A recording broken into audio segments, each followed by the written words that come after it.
ডোমজুড় বইমেলায় সাকরাইলের বিশিষ্ট সমাজসেবক মোহাম্মদ সিদ্দিক।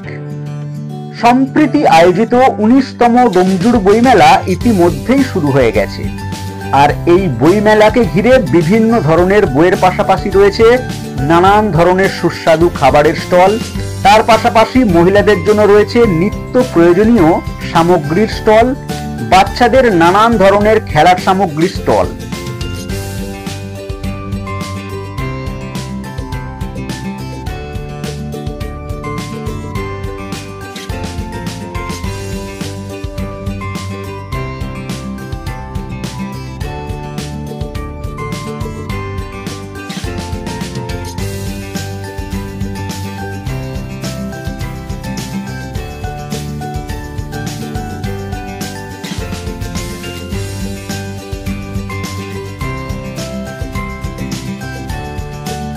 ডোমজুড়ের এই জনপ্রিয় বইমেলায় প্রতিদিন হাজার হাজার বইপ্রেমীদের ভিড় চোখে পড়ার মতো। সলিল চৌধুরী স্মৃতিমঞ্চে প্রতিদিনই থাকছে নানান ধরনের সাংস্কৃতিক অনুষ্ঠান ও বিশিষ্ট গুণীজনদের সম্মাননা প্রদান। হাওড়া সাকরাইলের পঞ্চায়েত সমিতির কর্মাধ্যক্ষ ও বিশিষ্ট সমাজসেবক মোহাম্মদ সিদ্দিক সাহেবকে বিশেষ সম্মান প্রদান করা হয় ডোমজুড়ের এই বইমেলায়।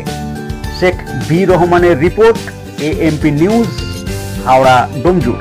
আমার খুব খুব আন্তরিক ধন্যবাদ, অভিনন্দন। কেমন সব যেন সামাজিক অনুষ্ঠানে আমাদের যা প্র্যাকটিস, আমাদের যা অভিজ্ঞতা, সব কিছুকে ফেল করে একটা সুন্দর পরিবেশ দান করেছে ডোমজুড় মেলা।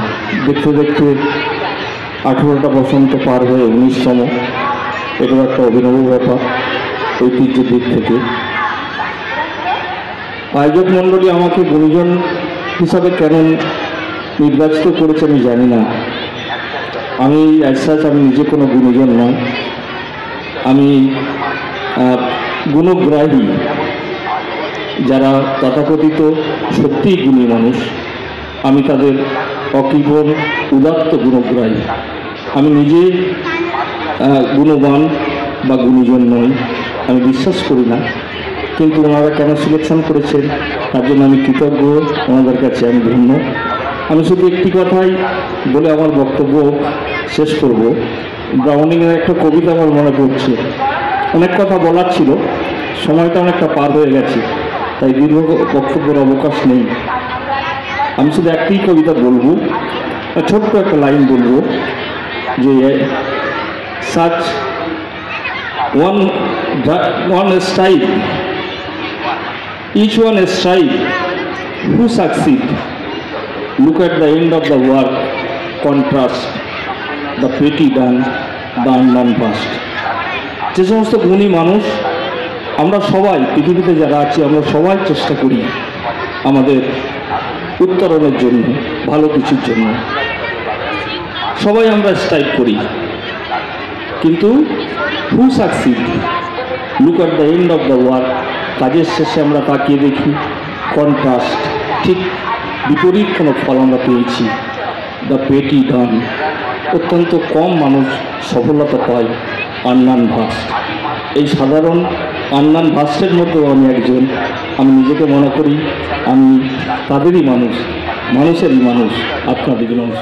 এআই এর যুগে বই কতটা থাকবে গোটা পৃথিবী জুড়ে সন্দেহ, কিন্তু বই সব, বই বাদ দিয়ে গোটা পৃথিবী চলতে হবে।